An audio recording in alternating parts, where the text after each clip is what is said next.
Hello friends, आज की कहानी है जो बोओगे वो पाओगे। यानी कि जैसा कर्म करोगे वैसा फल मिलेगा।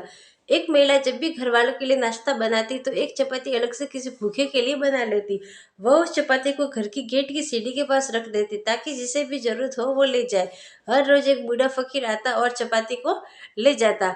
वह फकीर रोज महिला का आभार व्यक्त करने की बजाय जाते जाते ये बात बोलता कि जो आप बुरा करोगे वो आपके साथ रहेगा, जो अच्छा आप करोगे वो आपके पास ही आएगा। ऐसे ही कई दिन बीत गए। हर रोज वह बूढ़ा फकीर आता और चपाती ले जाता और रोज वापस वही शब्द दोहराता, जो बुरा आप करोगे वो आपके साथ रहेगा, जो अच्छा आप करोगे वो आपके पास ही लौट के आएगा। एक दिन वह महिला फकीर की बात से चिड़चिड़ी हो गई। वह सोचने लगी उस फकीर ने कभी उसका आभार व्यक्त नहीं किया।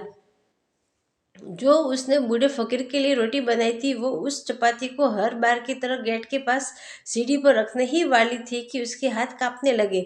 उसने खुद से अपने मन ही मन में कहा, मैं ये क्या करने जा रही हूँ। उसने तुरंत उस चपाती को आग में फेंक दिया और दूसरी चपाती बनाकर घर के बाहर सीढ़ी पर रख दी।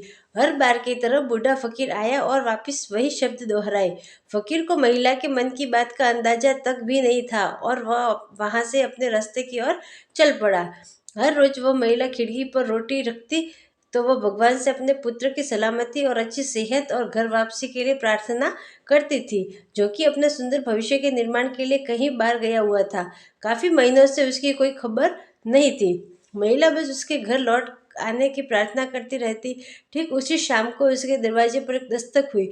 जैसे ही महिला ने दरवाजा खोला वो आश्चर्यचकित हो गई। सामने उसका बेटा जो खड़ा था।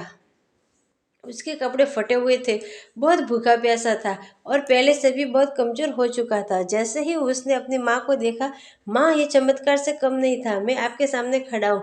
मैं इतना भूखा था कि आते वक्त रास्ते में ही गिर गया था और शायद वही मर जाता, लेकिन वही से एक बूढ़ा फकीर भी गुजर रहा था। मैंने उससे खाने के लिए भी भीख मांगी तो उस इतनी बड़े दिल का था कि उसने पूरी चपाती मुझे दे दी और कहा कि इसी चपाती को मैं रोज खाता हूँ और ये मैंने तुम्हें इसलिए दी है क्योंकि तुम्हारी ज़रूरत मेरी ज़रूरत से बड़ी है। ये सब सुनते ही महिला का चेहरा पीला पड़ गया, हाथ पैर कांपने लगे। उसे शायद याद आया सुबह जो जहर वाली चपाती बनाई थी और अगर वो उसे ना जलाती तो उसका खुद के बेटा वो चपाती खाता और अपनी ज़िंदगी से हाथ धो बैठता। इसके बाद उस महिला को उन शब्दों का मतलब बिल्कुल स्पष्ट हो चुका था, जो तुम बुरा करोगे वो तुम्हारे साथ रहेगा और जो तुम अच्छा करोगे वो तुम तक लौट कर आएगा।